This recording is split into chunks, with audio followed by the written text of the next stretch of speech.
Hello movie lovers तेरे release हो जाइछि महाअवतार नरसिम्हा मूवी आपण माने एही मूवीटी को देखिले आपण मानकु भलो लागिवो कि नाही एवं एही नरसिम्हा सिनेमाटी को हॉल रे देखिबार एक्सपीरियंस केमिति थिला मु आपण मानकु कहिबी। तेबे आपण माने तो जानिथिबे भक्त प्रहलाद को बंचेबा पई किपरि भगवान विष्णु नृसिंह अवतार नेइथिले एवं हिरण्यकश्यप को मारिथिले ताहा एही मूवीर स्टोरी। किंतु आपण माने भाबुथिबे जदि आमे स्टोरी जानिछु ताहाले ए मूवीटी को हॉल रे काहेकि देखिबु। तो मु आपण मानकु जणे देबाकू चाहूची जे एही मूवीटी टोटली एनिमेटेड मूवी। जदि आपण माने एपर्यंत किछि एनिमे देखि नाहंती खास करी इंडिया रो ताहाले एही मूवीटी आपण मानकु बहुत भल लागिवो। भारतर प्रथम ओरिजिनल एनिमेटेड मूवी हेउची महाअवतार नरसिम्हा। एही मूवीटी को आपण मानकर छोटो पिला मां बापा एवं जेजेमा जेजेबापा को नेकी भी ए मूवीटी को देखि परिबे कारण एही मूवीटी को यूएस सर्टिफिकेट मिल जाईछि। ओम ब्रह्मदेवाय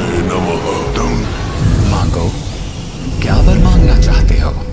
एबेका जुगरे आम कल्चर सनातन धर्म आम ट्रेडिशनल इवेंट को एते सुंदर भाव प्रेजेंट करछन्ती मेकर्स माने मानिया पड़िबो। तेबे गोटिए वाक्य रे कहिले जदि आपण भगवान विष्णु का प्रेमी भगवान को मानती तो भक्त और भगवान को संपर्कर एही महाअवतार नरसिम्हा मूवीटी आपन को बहुत भल लागिवो। दर्शक बंधु एही मूवीर लास्ट 30 मिनिट आपन को आश्चर्य करदबो। एही मूवी रे जो ग्राफिक यूज करछन्ती मेकर्स माने बेसिकली नृसिंह अवतार को देखाइबा पई सबुठु बेस्ट थिला। एही मूवीटी को यूनिवर्स टाइप रे रिलीज करिछि MCU माने महाअवतार सिनेमैटिक यूनिवर्स। एथिरे 7टी मूवी आसीबो जहार लिस्ट एठी दिया जाइछि एवं एहार एक गेम भी आसीबो। एबे एही परी मूवी को सपोर्ट करिबा निहारी दरकार कारण एही परी कांसेप्ट को नै आस्तिबा डायरेक्टर को पई आमे गर्वित एवं हम कल्चर को एते सुंदर भाव प्रेजेंट करी वर्ल्ड वाइड देखेबारे डायरेक्टर सफल होइसंती। एही परी मूवी आसिले हम इंडियन सिनेमा बहुत आगु जिवो। आज में एतिकी रहउची। जय जगन्नाथ।